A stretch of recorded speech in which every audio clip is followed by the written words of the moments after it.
This is Siena, a wonderfully preserved medieval city in central Italy. At its heyday, around 1300, it was one of the most civilized and prosperous places in Europe. Siena and the other Italian city-states of its time, like Florence, can stand as a new beginning in our story of Western art. Hitherto, the old medieval worldview had, put simply, divided the classes of society into the aristocracy at the top, the church, and the laboring peasantry at the bottom. But in places like this, we see for the first time in European history a new class, conscious of its own identity, the merchants. These cities were no longer controlled by feudal lords. They were republics. Here in Siena, several thousand citizens were eligible for election to the governing bodies, which met down there in the Palazzo Pubblico. And in the Palazzo, there is a fresco painted in the 1340s, which encapsulates their faith in the secular arts of government, in the moderating power of reason in human society. It's called The Effects of Good Government.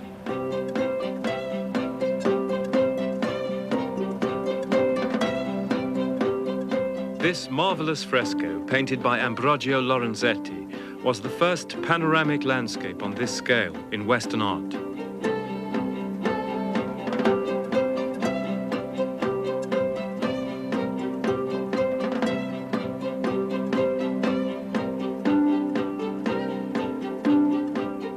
The peasants bringing their produce from the countryside, the merchants going about their business, the elegant ladies of leisure, all are fused into an idealized image of the well-governed city-state.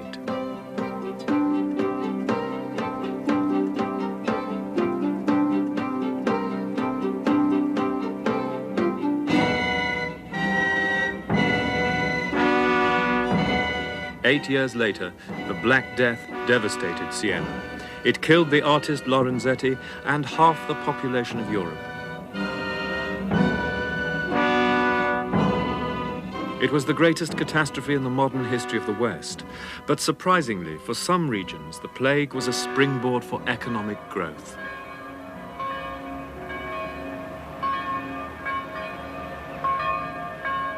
For the survivors, there were new opportunities. Florence recovered particularly quickly. By 1400, this was the city-state that dominated central Italy. The bankers and textile merchants were expanding their trading empires all over Europe.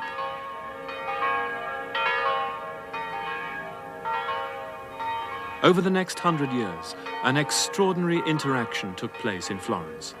The innovations of artists and architects, the excitement of rediscovering classical achievements, and the patronage of a wealthy commercial class.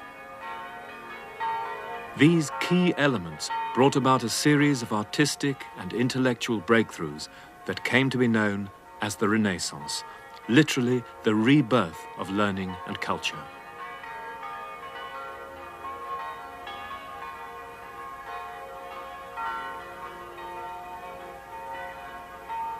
In the church of Santa Croce, a series of frescoes painted around 1320 were to have a revolutionary effect on Florentine painting. Here, the great merchant families competed with one another to commission the leading artists to decorate their chapels. In the chapel of the Bardi family, Professor John White of University College London describes how these medieval images came to life. This is a Franciscan church, and the Franciscans were the passionate preachers of the late medieval world. They used their words to tug at the emotions of the faithful, rich and poor alike. And at the same time, the painters increasingly tried to bring the Gospels and the stories of the saints to life before their very eyes. At first, as you can see in this late 13th century St. Francis altarpiece, they did it with stiff, imposing figures and with bright, doll-like symbolic scenes and images. And here next door, in a much ruined fresco, I'm afraid, painted probably only 30 or 40 years later, you can see the revolution represented by the art of Giotto, the great contemporary of the poet Dante. Here is a new, soft, warm reality, a new humanity and pathos, a new ability to take the faithful back and make them feel that they were actually there and filled with love for this loving saint whose love of Christ and love of life and of the beauties of the world wrought a transformation in the spiritual life of Europe. Giotto's frescoes gave a new sense of weight to the human body, a new sense of urgency to narrative painting. They became an academy for later Italian artists. Raphael and Michelangelo came here to learn from such dramatic images as this, in which St. Francis receives the wounds of Christ upon his hands and feet.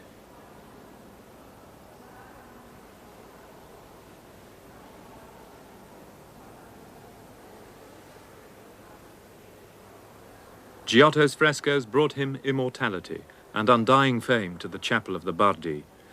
They and families like them were moneylenders to the popes and kings of Europe. They were the pioneers of the new world of international finance, and the coinage of Florence, the gold florin, became the common currency of Christendom. Even John the Baptist, the saint of the desert and the enemy of luxury, is depicted surrounded by gold florins on the cover of a book containing the rules of the coin makers.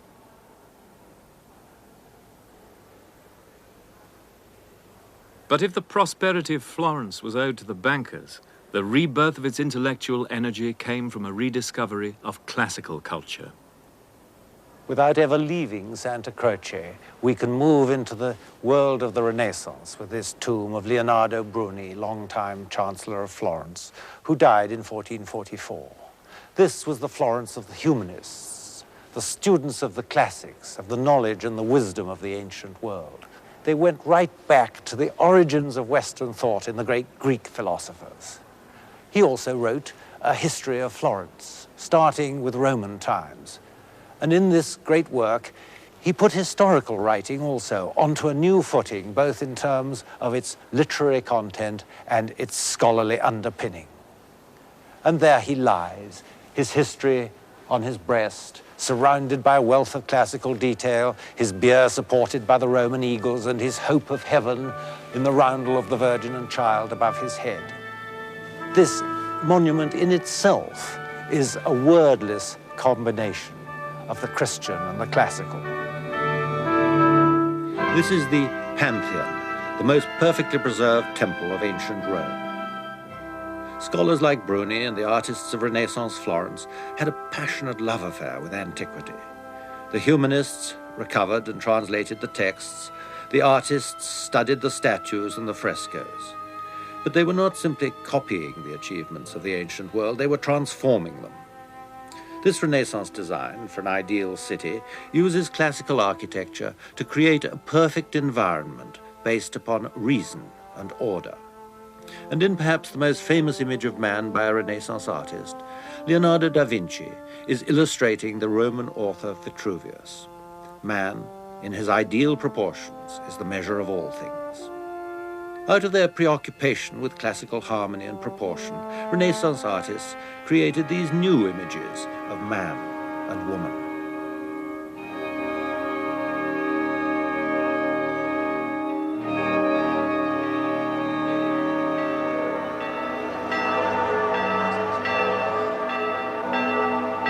Inside the Palazzo Vecchio, the 5,000 or so Florentines who had the right to vote would meet, summoned by the bell in times of crisis. They were the members of the influential guilds and represented the craftsmen and the most economically important activities. Sculptors and stoneworkers, textiles, metal workers, masons and builders, lawyers and solicitors.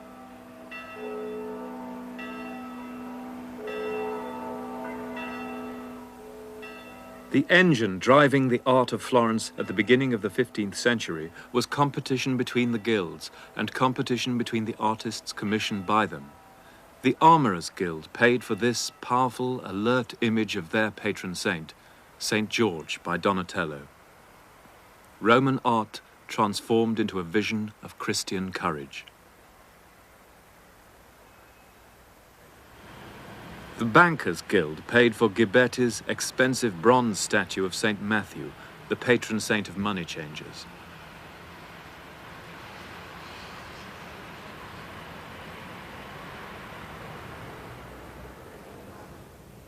These reliefs are the two front runners for the most famous of all Florentine competitions, held in 1401 to decide the commission for new bronze doors for the baptistry. The subject is the prophet Abraham, about to sacrifice his son Isaac, and this entry by the young Brunelleschi emphasizes the violence of the act.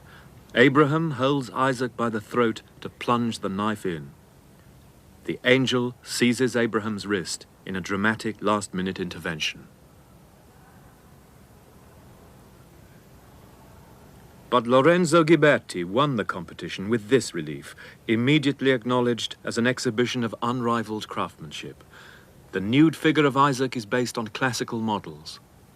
This is a triumph of the goldsmith's craft, embodying lessons learned from antique statuary and combining that with a Gothic grace learned from the art of Northern Europe.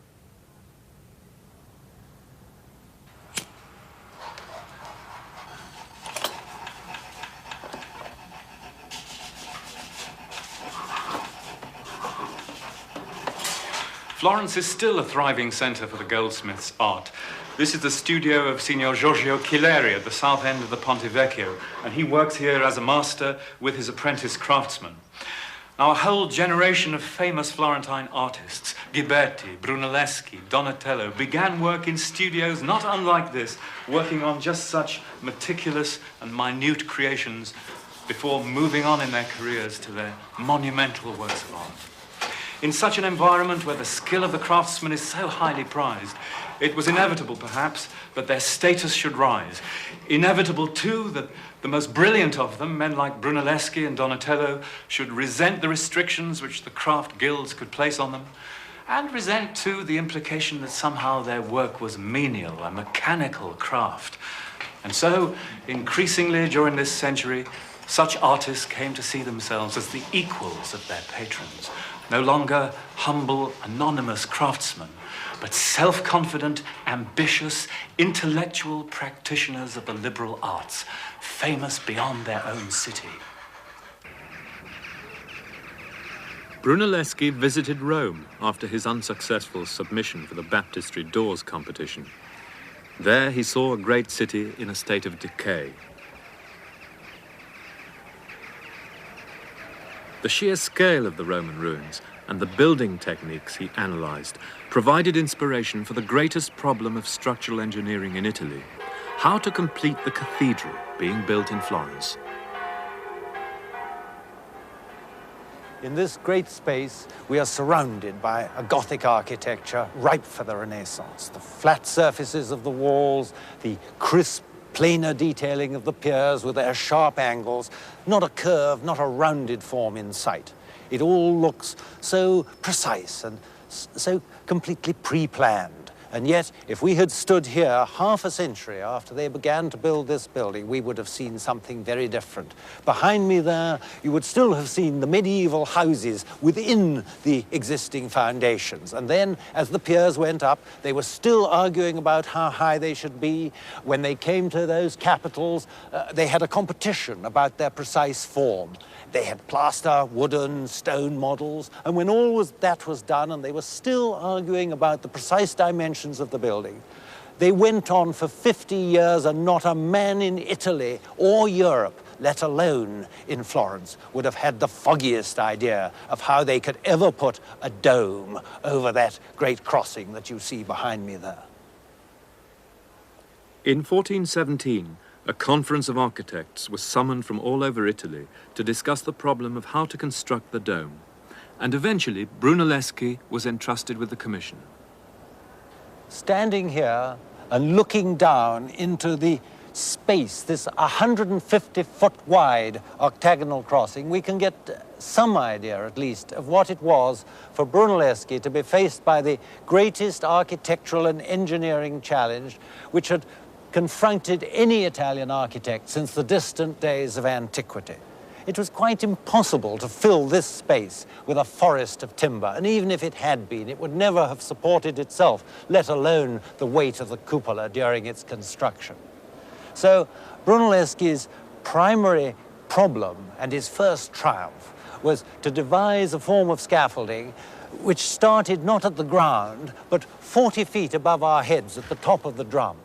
And then his second was to build the cupola in such a way that it was self-supporting in the course of its construction. And this is an important part of Brunelleschi's structural solution: herringbone brickwork. Instead of simply laying rows of bricks horizontally, some of them were laid vertically to provide a kind of internal skeleton, locking the horizontal rings of brickwork into place whilst the mortar was setting.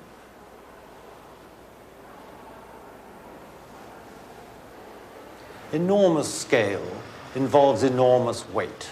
And Brunelleschi's masterstroke in building his cupola was to devise a double shell, built first of stone and then of brick to lighten it still further. We are standing in one of the passageways between these two shells, and that, of course, solved his whole problem of access for his building materials and, of course, for subsequent maintenance, whilst the great ribs which bind the inner and the outer shells together ensure its strength and structural stability.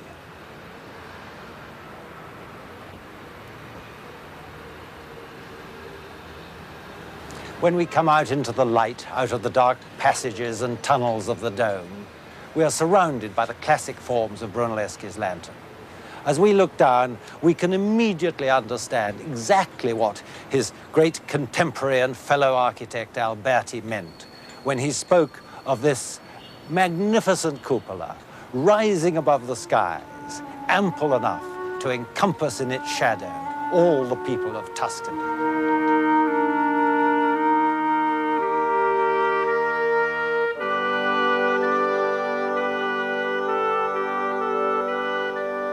Not only did Brunelleschi's dome dominate the skyline of Florence, he also systematized the science of perspective, which was to dominate Western pictorial space until the 20th century. In Masaccio's fresco of the Trinity, probably constructed with Brunelleschi's advice on architecture, classical columns and a monumental barrel vault frame the figures of Christ and God the Father. Here is the interaction of painting, architecture, and the mathematical analysis of space that was unique to the Florentine Renaissance.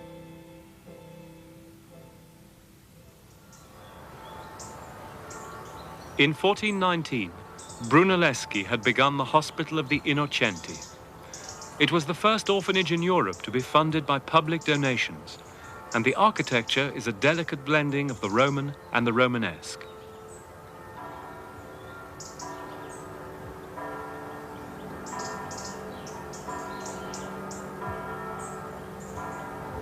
It was Brunelleschi's architecture which the painter Fra Angelico depicted in his fresco of the Annunciation, which awaits you at the top of the stairs of the monastery of San Marco.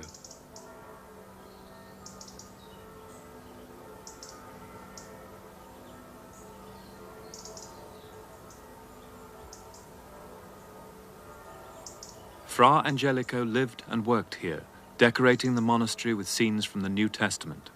Scenes striking for their simplicity and serenity.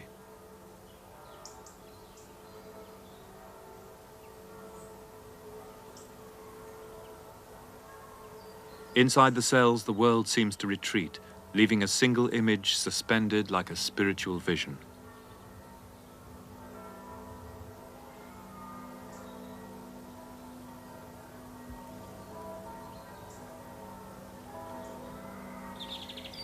The buildings and frescoes of San Marco were paid for by one of the wealthiest Florentine bankers, Cosimo de' Medici, whose family symbol adorns the walls. Saint Cosmas was the patron saint of the Medici family, and in Fra Angelico's fresco, he kneels at the foot of the cross. This painting was at the entrance to the personal cell of Cosimo de' Medici, who would retreat from the pressures of business into this setting of intense spiritual devotion. The moment in the story of Christ that these patrician bankers identified with was the adoration of the Magi, the wise and wealthy paying homage to the baby Jesus. And this is the image that Fra Angelico painted inside Cosimo's cell.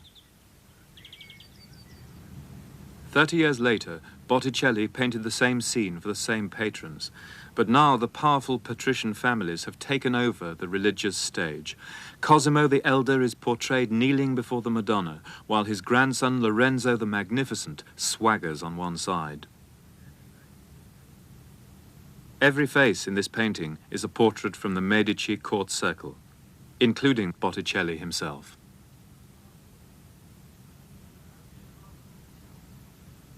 In another Botticelli portrait, a medallion of Cosimo the Elder is held by a fashionable young man. Botticelli's painting epitomizes the shift in patronage during the second part of the 15th century, away from the world of public competition into the private space of the Florentine palazzo.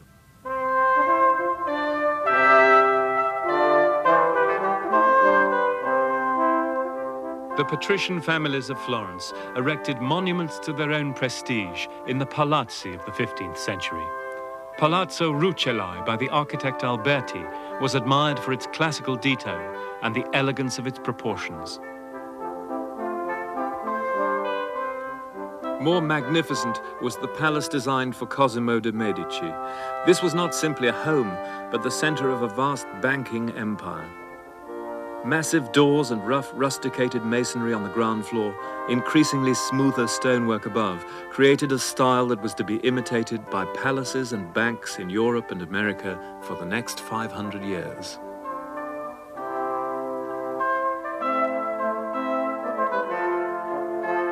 The Medici created an elegant society where artists and scholars studied astrology and mythology, reviving antiquity for their private pleasure. Cosimo commissioned the humanist Ficino to translate the works of Plato, and out of this intellectual climate came the paintings of Botticelli, combining the sensuality of pagan mythology with themes and images from Christian art.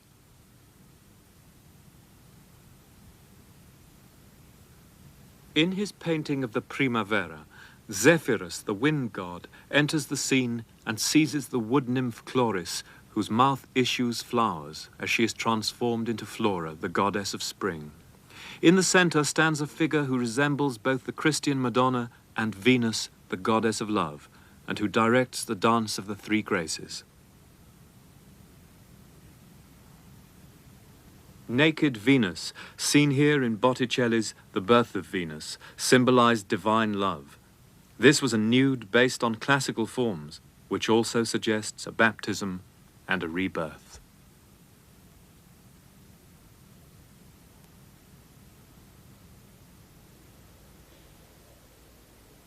In Renaissance Florence, the nude again became the focus of artistic effort. Donatello's David, probably commissioned by the Medici, with its obvious reflection of the Roman past, is a masterpiece of technical virtuosity and erotic suggestion. But it was more than that. It was also a brilliantly inventive symbol of the Christian faithful, armored only in the Word of God.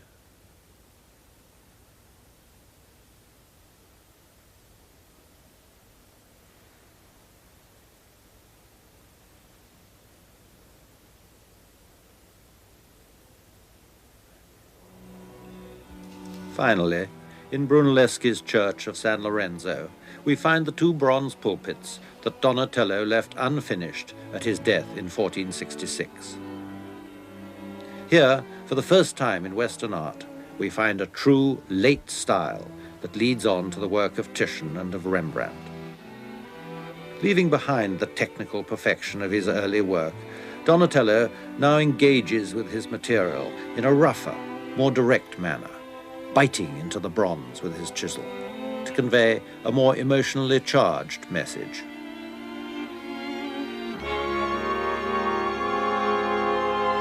Here, in the harrowing of hell, Christ's urgent figure reaches through the crowding souls to seize the arm of Abraham and pull him to salvation.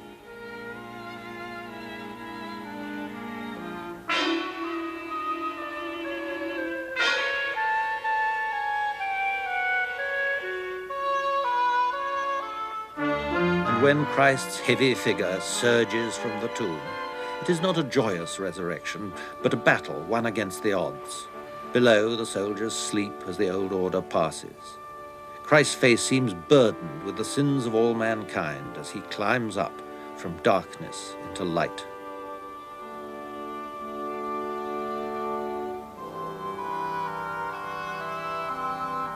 The fleeing devil of the harrowing has become a scorpion on a Roman shield. Then, finally, the drama of salvation is resolved as the ascending Christ looks down in love and takes his leave of his apostles.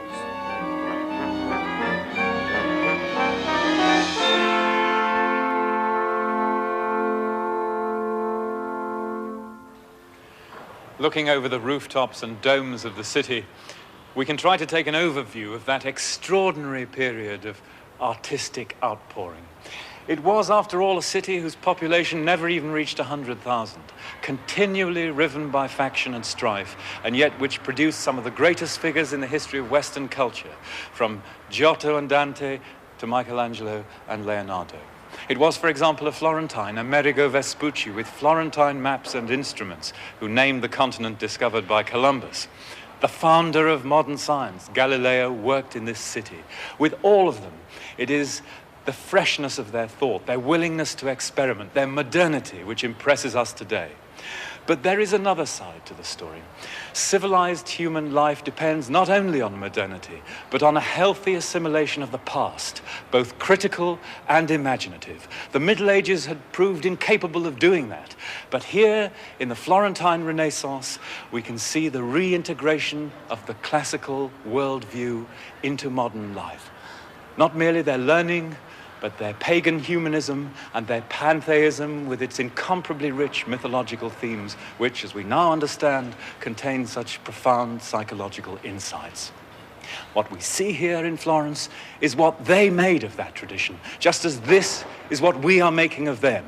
But its continued reinterpretation is a necessity for the West if it is to understand its own cultural tradition.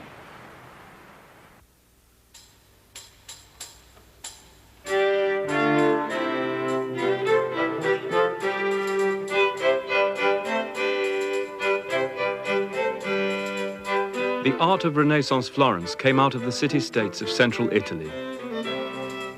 By contrast, our story of art in Northern Europe begins in the late medieval courts of France.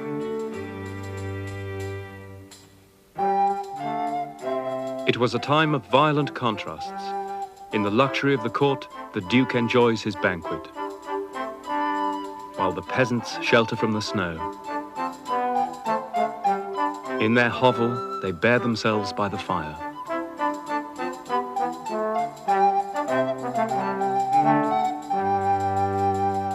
These illuminations were painted around 1414 by three brothers from the Netherlands, the Limburgs, at the French court of the Duke of Berry.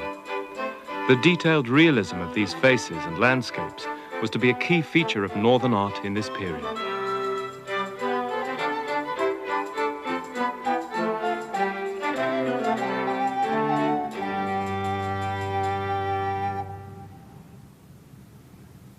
The Limburg brothers began their career working for the brother of the Duke of Berry, Philip the Bold, Duke of Burgundy.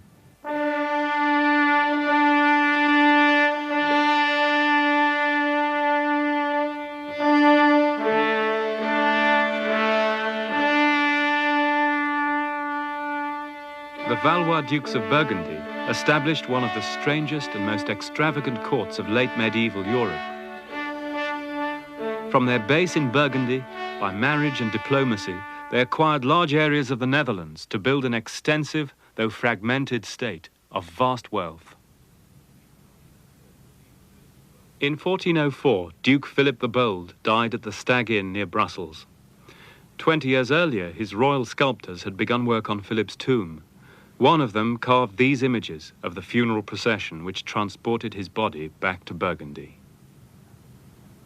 Clothed in the habit of a Carthusian monk, Philip's embalmed body was sealed in a great lead coffin and then carried in a funeral cortege which took nearly 7 weeks to wind the 250 miles from Brussels to Dijon. accompanied by his sons, his chaplains, and members of his royal court. The hearse was drawn by 6 horses, caparisoned in black, with the blue banners of Burgundy fluttering at its corners. At Dijon, it was received not only by the weeping clergy, but by 100 chosen townspeople and 100 poor, also clad in black at the Duke's expense. And so, as with the other great royal and ducal rituals of the later Middle Ages, death itself could be turned into an act of public theatre. Philip's tomb itself lay just outside Dijon, at the Carthusian monastery of Champmol. It took nearly 30 years to complete and was finished after his death in 1414. 3 sculptors worked on it, but among them was a forgotten genius of European art, the man who conceived this remarkable evocation of that funeral procession, Klaus Sluter.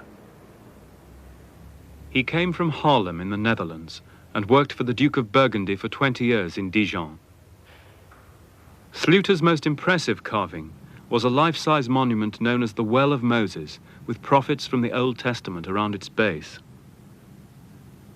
The well was placed at the center of the monastery of Champmol, where the Dukes of Burgundy were buried.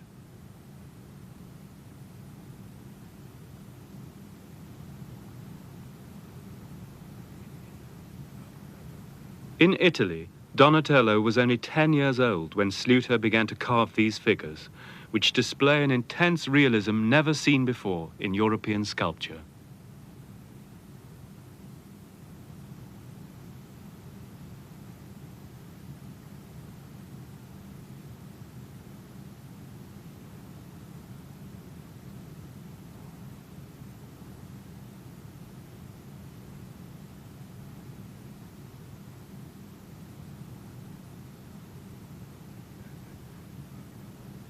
As this reconstructed model shows, the Well of Moses was originally brilliantly painted.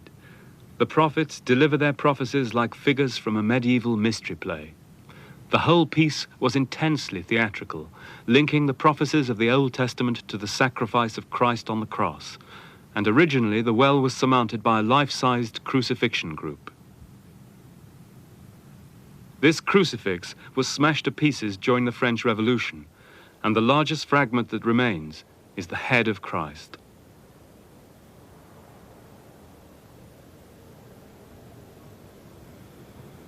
Somehow, Sluter's carving conveys both the agony of Christ on the cross and the release from suffering which death has brought.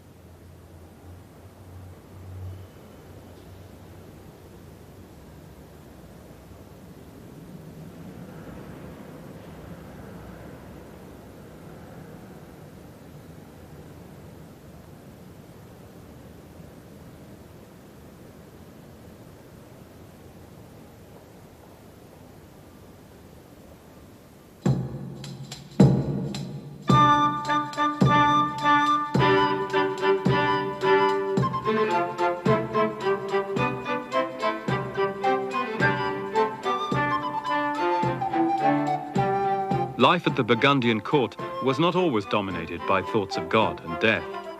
The Dukes of Burgundy were famous for their tournaments, their banquets, and their extravagance. They placed great importance on all the arts, so their court could be seen and heard as one of the grandest in Europe. Because this was a traveling court, moving between the palaces of their scattered duchy, many of their artistic treasures were portable: tapestries, metalwork, and illuminated manuscripts. All this medieval extravagance was principally paid for by the Burgundian Netherlands, the most highly urbanized area of Europe.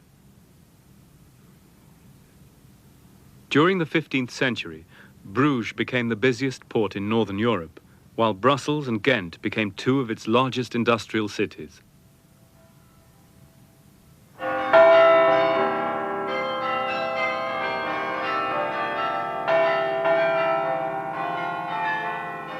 We can catch a realistic glimpse of Flemish urban life through the window of religious paintings, such as this Madonna by Robert Campin.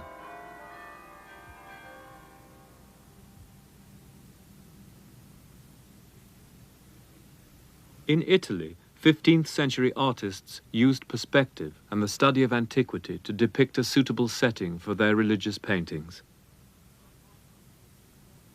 By contrast, a northern painter such as Campin, in his Mérode altarpiece, saw no great divide between the distant past and the present, between the look of antiquity and the late medieval world. Joseph, in his carpenter's workshop, is depicted with detailed realism, both the tools of his trade and the townscape visible through the window.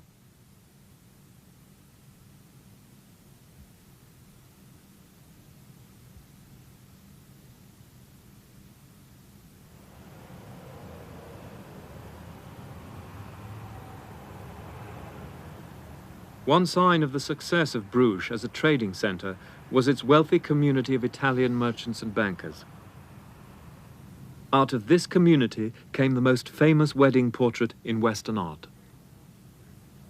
Here in 1434, Jan van Eyck shows Giovanni Arnolfini, a hugely wealthy Italian moneylender and tapestry dealer to Duke Philip the Good of Burgundy.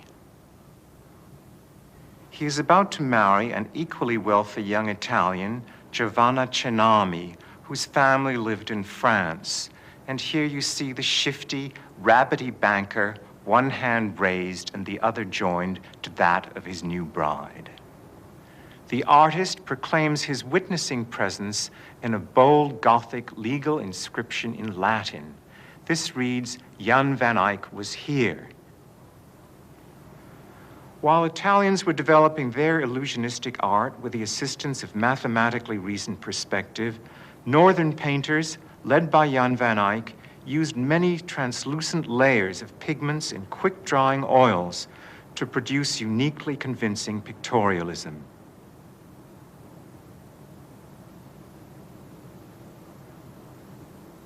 Among Jan's most compelling portraits, this man's features may be the artist's own.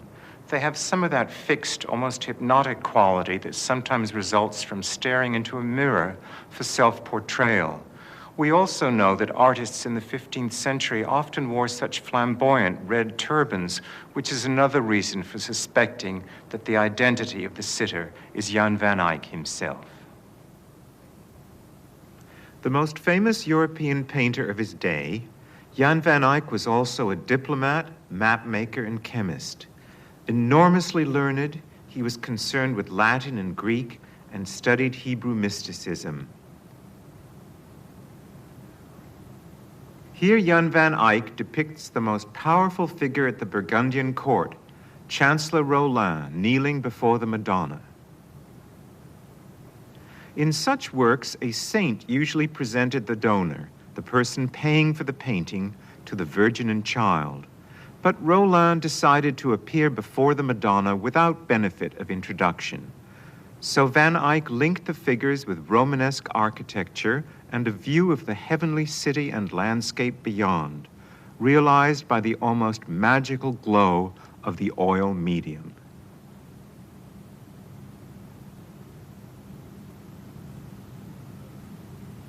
Nicholas Rollin was the chief minister of Duke Philip the Good of Burgundy for nearly 40 years. He became one of the wealthiest and most powerful men in Europe, and at the height of his career, he made a spectacular donation to charity.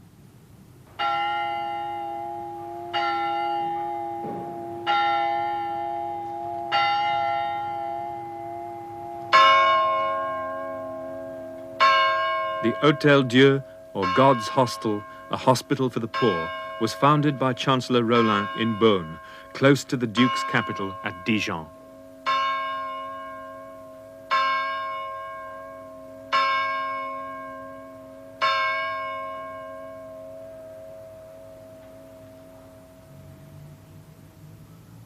The initials of Nicholas Rollin and of his wife Guigonne de Salins and their coats of arms appear in the stained glass and the floor tiles of the buildings, making it clear that the hospital was a gigantic memorial to the donors.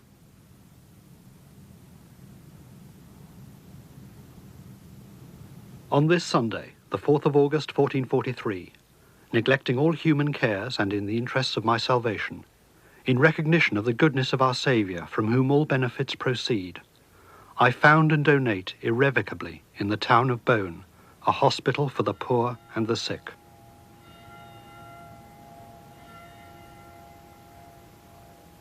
Such acts of piety were often performed by the rich in the Middle Ages for the good of their souls, but seldom on this massive scale. In this case, contemporaries viewed Rollin's wealth with hatred and his professions of charity and spirituality with cynicism. And it's one of the mysteries of the time that such men seem to combine an austere, rigid piety with excesses of cruelty, of calculating greed, and of, to us, sickening ostentation.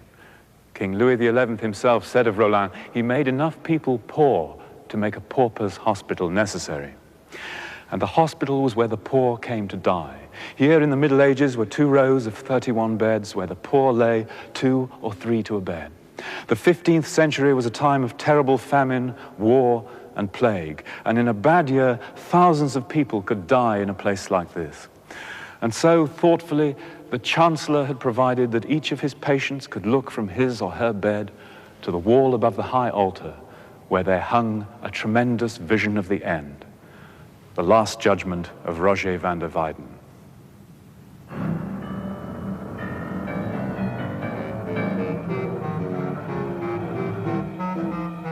On the day of judgment, the dead rise from the earth to be judged by their Saviour.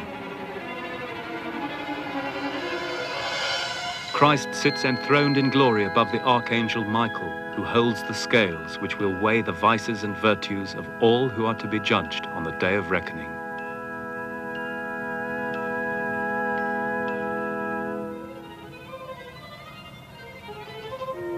St. John the Baptist, Mary, the 12 apostles, and other holy figures intercede on behalf of the sinners, and the lucky few are ushered through a bland Gothic gateway into the kingdom of heaven.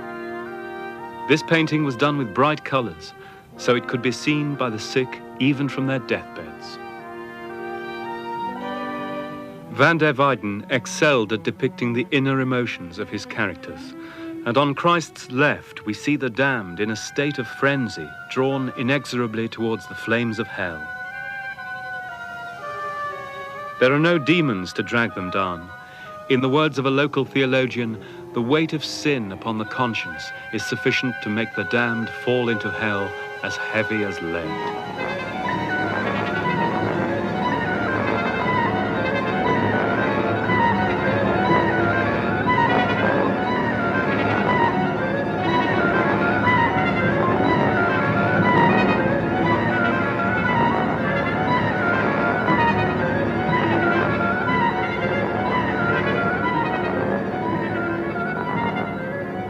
As the year 1500 approached, many were convinced they were living through the last days of mankind. While the Turks threatened Christendom from the outside, Europe was tormented by political and religious tensions.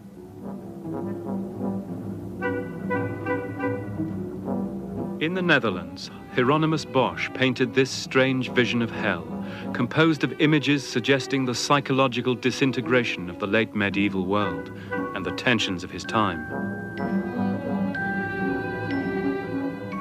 Industrial furnaces, armies on the march, artillery bombardments at night.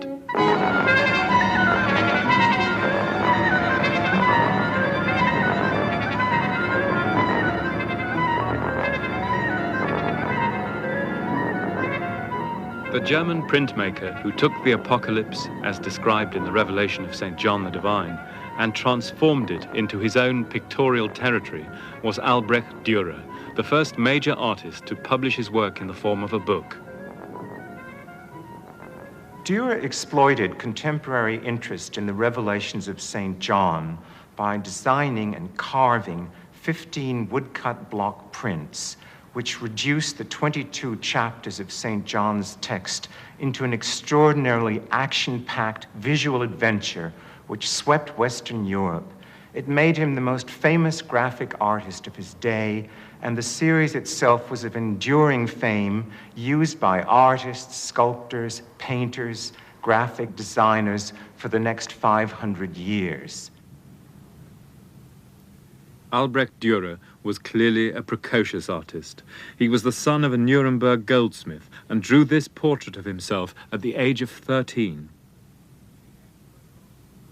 He became the first artist in Western art to make a detailed series of self-portraits throughout his life, analyzing his changes of mood and image.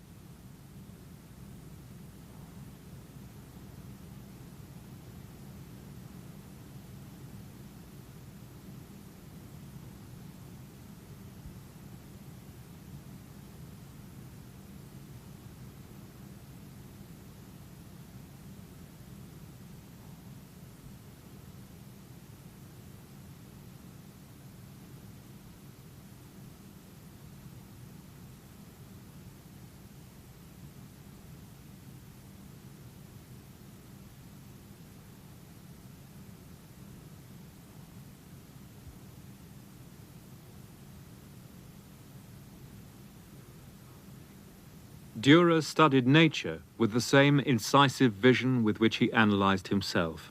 He was one of the first artists to go into the open to paint watercolors from direct observation. He wrote, "We German artists have grown up like wild trees in the forest, knowing nothing of the rules of proportion and perspective."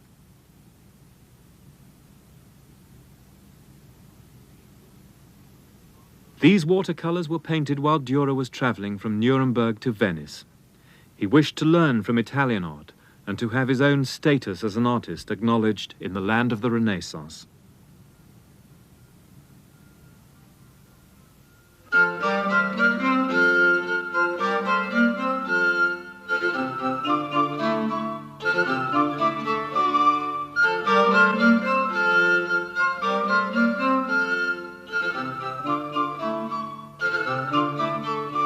Venetian paintings from around 1500 show the city that Dürer visited, the wealthiest trading center in Europe. Giovanni Bellini, who painted this portrait of the Doge of Venice, was described by Dürer as very old, but still the best of the Venetian painters. The young German was gratified that this Italian master should ask him for one of his works.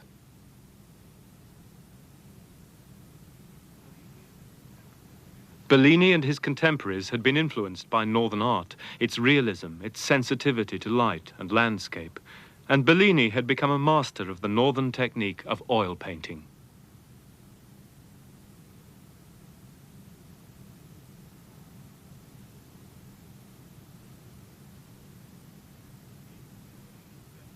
In his depiction of St. Francis, the whole landscape seems to convey the ecstasy of the saint's vision.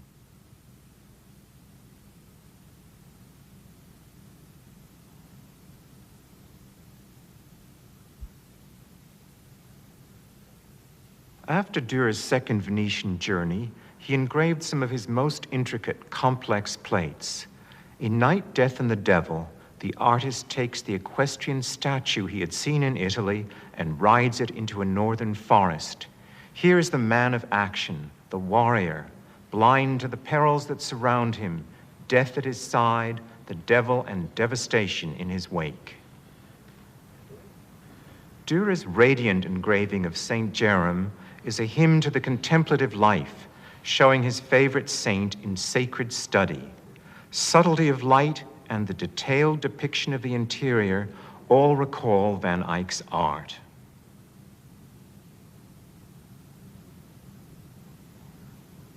For his figure of brooding melancholy, Dürer may have used a Michelangelo Sibyl as his model.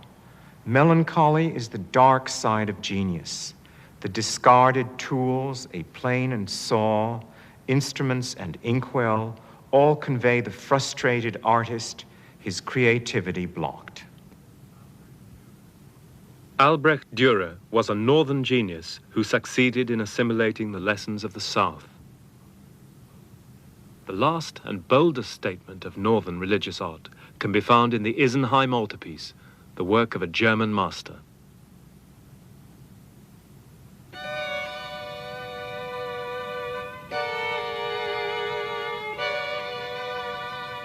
This massive altar in 3 stages is by the artist we know as Matthias Grunewald. In many ways, it is the ultimate painting in Christian art. Never again would a painter feel quite so free to express the mysteries of Christian faith, ranging from agony to ecstasy. This altarpiece was painted around 1515 for an Antonite monastery which specialized in the care of skin diseases. The crucifixion is shown with unprecedented impact, in horrific immediacy, like a monstrous affliction, the last word in Teutonic torture.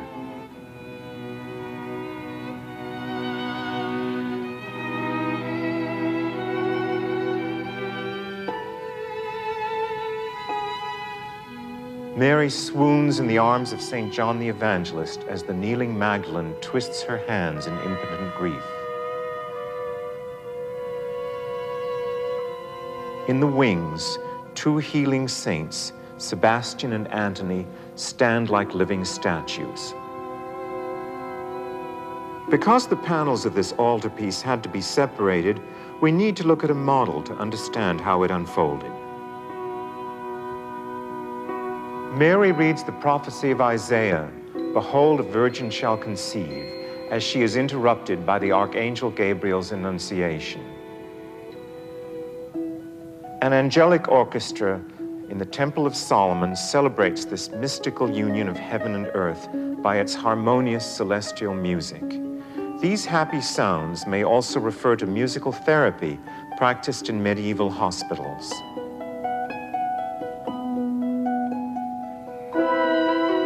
Shown as if defined by light alone, this is the most convincing resurrection ever painted. Prophet of the atomic age, Grunewald conveys a sense of weightlessness as Christ rises.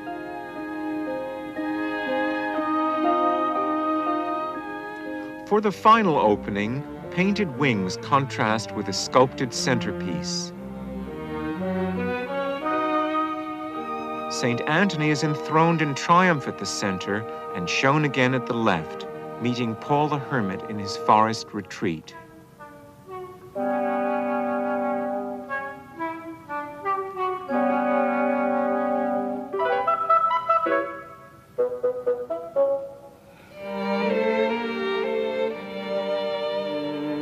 For this scene of St. Anthony's torment and trial in the wilderness, the artist brings back all the irrational, the images of monsters that he saw in medieval art and that of the 15th century. He gives them an amazing quality of reality, a sense of immediacy. Half human, a fearfully diseased demon clutches his prayer book in a bag. An inscription in the corner could apply to him as well as to the patients at the Hospital of St. Anthony. "Where are you, good Jesus? Where are you? Why haven't you come to heal my wounds?" New classical idealism from Renaissance Italy ended the spontaneous realism and imagination of Grunewald's art. Two new views of Christianity also finished the free inquiry found in his painting. Both Protestantism and Catholicism had their own rigorous ideas of just how religious subjects ought to be shown, and these rather narrow concepts really ended the wild fantasies, the quality of individuality, which is so extraordinarily powerful in the monument that we have just seen. 5 years after Grunewald painted the Isenheim altarpiece, Albrecht Dürer made the last of his journeys. Not southwards to Italy this time, but westwards to the Netherlands, to Brussels, and to Antwerp. And there comes one of those electric moments when the life of art and the current of history come together. For there, Dürer was astonished by the beauty of looted Aztec gold, which had been unloaded in ships from Mexico. Wonderful works of art, he called them, the like of which he had never seen in his life. It was also a vision of the future, for the center of gravity of the West was beginning to shift from the Mediterranean to the western seaboard, and to towns like Antwerp and London, which would finance the domination of the West up to the present day. But that lay in the future. In the story of art, the powerhouse was still Italy. And the time of Dürer in the north was, in the south, the time of Michelangelo. And in Rome, the Renaissance was about to reach its climax.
Annenberg Media.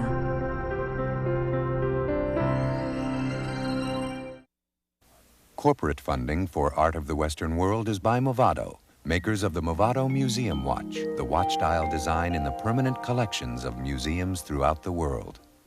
Additional funding for this program made possible by the financial support of viewers like you, the Corporation for Public Broadcasting, and the following individuals and foundations. For information about this and other Annenberg Media programs, call 1-800-LEARNER and visit us at www.learner.org. This is PBS. Art of the Western World is a sweeping panorama of more than 2,000 years of architecture, painting, and sculpture. The companion book to the series takes you even deeper into our artistic and cultural heritage and is available in bookstores everywhere. Or you can order your copy for $34.95 by calling 1-800-451-7020. Have your credit card ready.